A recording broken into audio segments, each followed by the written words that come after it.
नमस्कार साथियों, मैं दिनेश कंटियाला। आज हम चतुर्थ श्रेणी भर्ती परीक्षा उसमें डॉक्यूमेंट वेरिफिकेशन आगे की क्या प्रक्रिया हो। 2 गुना का रिजल्ट तो आ ही गया, सबने अपना अपना रिजल्ट देख लिया, माता पिता का नाम के साथ अपनी रैंक, जिनके 2 गुना का नंबर है, जैसे 2 गुना की क्या रैंक, किस रैंक तक, 2 गुना की बोर्ड ने मेरिट भी जारी कर दी, तो 2 गुना जो पास है उनका सबका डॉक्यूमेंट वेरिफिकेशन होगा।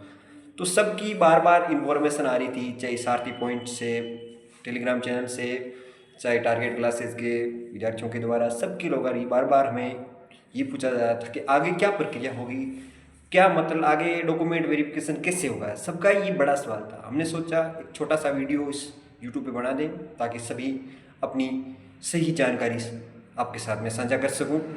इसलिए चतुर्थ श्रेणी भर्ती परीक्षा में सबसे पहले अभी बोर्ड आपका क्या कराएगा। सबसे पहले आपसे फॉर्म भराया जाएगा। किसका? स्क्रूटनी का फॉर्म भरेगा। स्क्रूटनी को बोलते हैं, विस्तृत आवेदन होता है आपका, भर्ती परीक्षा का विस्तृत आवेदन भरा जाएगा, स्क्रूटनी का फॉर्म। स्क्रूटनी का फॉर्म सबसे पहले भरा जाएगा। इस चीज़ का ध्यान रखना, किसी भाई को अगर 2 गुना में हो गया, जैसे परिवार में किसी रिश्तेदार नाते सब किसी को, स्क्रूटनी का सबसे पहले फॉर्म भरा जाता है। कोई किसी को ध्यान में नहीं, बाकी सब जैसे सबको ध्यान में, लेकिन कैसे कोई विधवा है, कोई परिवार, कोई तलाकशुदा, कोई ऐसे जो विकलांग भाई है, उनको ध्यान नहीं रहता कि सबसे पहले प्रक्रिया क्या होगी। यही होता है, डॉक्यूमेंट वेरिफिकेशन से पहले स्क्रूटनी का फॉर्म भरा जाता है। स्क्रूटनी का फॉर्म भरना अनिवार्य है, ठीक है। तो इसलिए सबसे पहले स्क्रूटनी का फॉर्म भरा जाएगा। स्क्रूटनी का फॉर्म भरने के लिए अटेंटेशन फॉर्म आएगा। अटेंटेशन फॉर्म, उसको अटेंटेशन फॉर्म ही बोलते हैं। उस फॉर्म को भरना पड़ेगा। उसमें डिटेल भरनी पड़ेगी, खुद का नाम, माता पिता का नाम, उसके साथ उसकी योग्यता, विलेज, गांव, वो लिख दिए। उसके बाद उसकी योग्यता क्या, 10वीं की मार्कशीट, 12वीं की मार्कशीट, योग्यता भरनी। उसके बाद अटेंटेशन फॉर्म भरने के बाद आपको वो फॉर्म भर दिया। उसके बाद आपको क्या डॉक्यूमेंट चाहिए, एक चीज़ ध्यान देना, ओबीसी के बारे में, SC ST के बारे में, EWS के बारे में सभी को मैं क्लियर कर देता हूँ कि 6 महीने से पुराना सर्टिफिकेट है तो नया बना लीजिए। अगर 6 महीने में बनाया तो कोई दिक्कत नहीं है।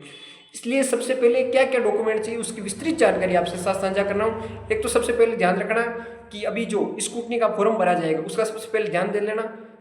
उसके बाद क्या प्रक्रिया रहेगी, कौन कौन से क्या क्या डॉक्यूमेंट चाहिए वो भी बता देता हूँ क्लियर कट में ये है कि सबसे पहले स्क्रूटनी का फॉर्म लगेगा, 1 नंबर। 2 नंबर आपकी 10वीं और 12वीं की मार्कशीट। 3 नंबर पहले 10वीं की मार्कशीट में आपकी जन्म दिनांक होती है, ठीक है, वही वैलिड मानी जाएगी। जन्म दिनांक के बारे में किसी को संशय क्या होगा, कुछ नहीं होगा। जन्म दिनांक आपकी 10वीं के मार्कशीट के आधार पर ही मानी जाती है।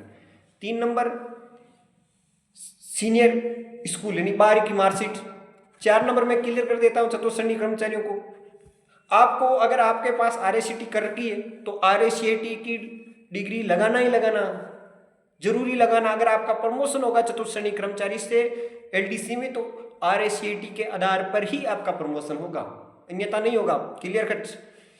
और अगर आपके पास RACT नहीं है तो आप RACT अभी कर लीजिए, जब तक आपकी ज्वाइनिंग ना हो उससे पहले RACT कर लीजिए, क्योंकि RACT की एक रेगुलर प्रक्रिया है। फिर आप नौकरी लगने के बाद RACT करना आपके लिए टेढ़ा हो जाएगा। तो इसलिए सभी से निवेदन है, जिनका भी अगर चतुर्थ श्रेणी कर्मचारी में सिलेक्शन हो गया तो आप RACT कर लीजिए। अगर आपका प्रमोशन होगा तो RACT के आधार पर ही होगा।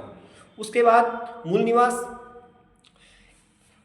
में कोई दिक्कत नहीं है, कहीं भाई पुराना नया ऐसा मूल निवास में ऐसा कुछ कोई सिस्टम नहीं होता। मूल निवास एक बार बन जाता तो मूल निवास होता है। SC ST OBC वो आप 6 महीने पुराना है तो चल जाएगा, 6 महीने से ज़्यादा है तो नया बना लीजिए। 7 नंबर चरित्र प्रमाण पत्र। कौन सा चरित्र प्रमाण पत्र?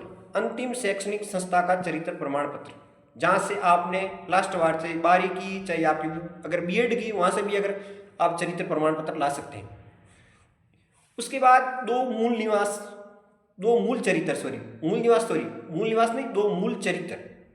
मूल चरित्र प्रमाण पत्र राजपत्रित अधिकारियों के द्वारा, 2 मूल चरित्र राजपत्रित अधिकारियों के द्वारा वैलिड माने जाएंगे। उसके बाद एक शैक्षणिक घोषणा पत्र है। उसके बाद आपको क्या देना है, धूम्रपान संबंधी वचन पत्र है, वो सादे कागज पे कराओ या चाहे नोटरी पे कराओ, कोई दिक्कत नहीं है। एक उसके बाद 12 नंबर आता है दहेज संबंधी घोषणा पत्र।